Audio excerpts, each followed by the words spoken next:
All your iPhone apps go to the home screen by default, and as you download more apps, the home screen gets spread out across multiple pages. New apps go to the first available slot within your home screen, and if you'd like, you can move them around. To move an app, simply tap and hold it until your apps start to do this wiggle. Then, as you're still holding your finger on the app, you can start dragging it to a different spot.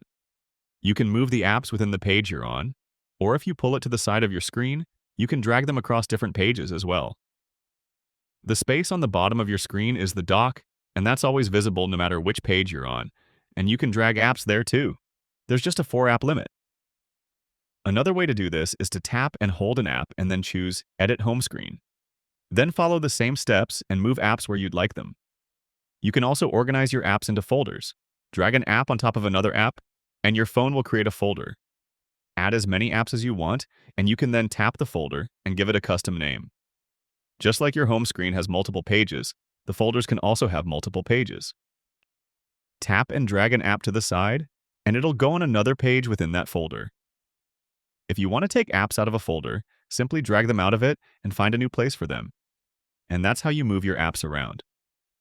Click that like button if this was helpful, and check out my playlists for more quick and easy videos like this. Thanks all, I'll see you there.